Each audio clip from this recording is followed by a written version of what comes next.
wato amana na da girman gaske. Idan muka duba ɓangarorin da ya shafa, akwai amana da ke tsakaninka da Ubangijinka, duk abubuwan da ya ɗora maka na farilla, na wajibi, ka yi ƙoƙari ka sauke nauyin shi. Tun daga sallah ne, ko azumi ne, ko zakka ne, ko hajji ne, duk wasu abubuwan da Allah ya ɗora ma na shari'a to kai ƙoƙari ka sauke nauyin shi. Wannan amana ce a gare ka. Hakanan wato abubuwan da Allah ya baka na ni'imomi dukansu su ma amana ne a gare ka.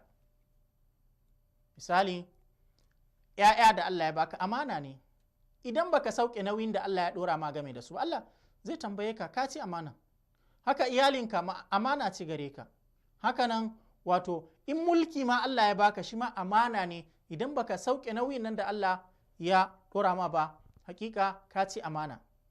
Saboda haka amana na da faɗin gaske, kuma amana zai shigo dukkan wasu abubuwa da suke na ni'ima da Allah ya maka ta kowane ɓangare.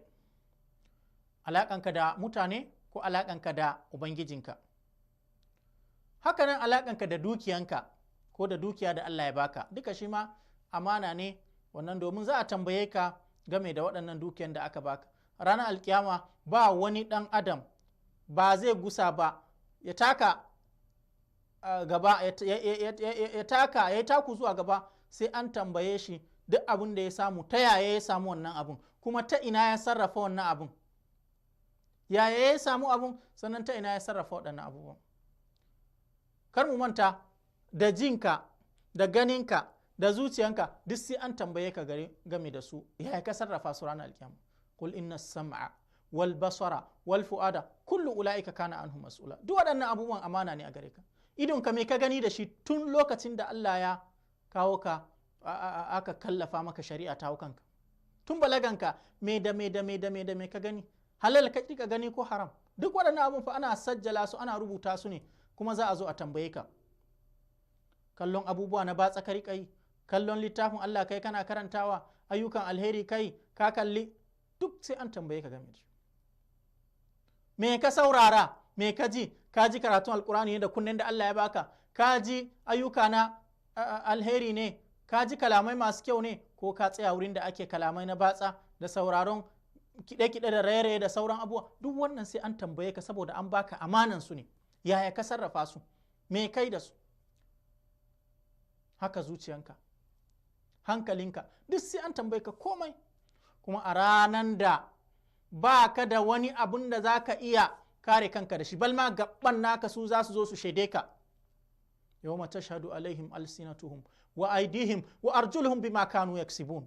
Ranan da harshenka da gabanka da kafafuwanka da hannayenka game da abin da ka kasance kake aikatawa, a can ma za ka zo kana jayayya da su. lima shahidtum alaina qalu antaqana Allahu alladhi antaqa kulla shay. Ya za ku mini haka? Kana tambayin gabanka kenan, ya za ku mini haka, za ku mini shaida? Sai ce ai Allah ne ya furta mu, ya ba mu furuci, wanda ya ba komai furuci shine ya ba mu dama muka yi furuci. Saboda haka kuma kaga ba maganar musu, su da aka yi aikin da su sun shaida, da mu ka je gu kaza, da mu kai kaza, da mu kai kaza. Haka nan dukiyanka, in ka kiyaye amanan da Allah ya baka game da dukiya, shi ma ka tsira. Mu zama irin mutanen da in ka ba su abu ajiya, ba za ka dawo ka samu ko dukiyan wani da Allah ya ba ajiya wani ya baka, ba za a dawo a samu ka taɓa wannan dukiyan ba.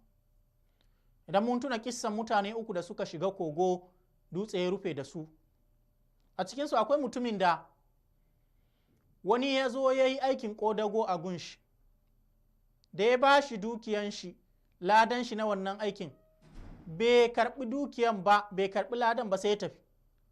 Bayan shekaru aru-aru sai gashi ya dawo, ya ce wani ina dukiya na aiki da na ma a ranar kaza ga watan kaza. Sai ce kaga garkin tumakin nan da awakin nan da shanun nan duka naka ne kora. Sai ce a ba iskilanci nake so ba, ka mini bayani ina wannan dukiyan nawa yan tsaban wato dinarai ko kuma dirhami na aikin da nake so ka biya ni.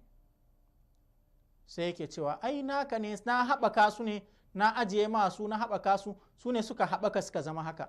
Duk ya kora ya tafi da kayan shi. To kun ga wannan shine amana din. Ha? Allah ya ce wallazina hum li amanatihim wa ahdihim ra'un. Saboda haka duk amanan da aka baka kai kokari ka kiyaye shi. ‘Ya'yanka in ka basu baka sauke nauyin da Allah ya dora ma ba, wallahi ka boninka. Haka iyalanka suna da haƙƙin ka ciyar da su, ka tufatantar da su, ka ba su tarbiyya na ƙwarai. Ka bar yara suka lalace suka tafi akan hanya suka zama yan iska, wallahi sai an tambaye ka.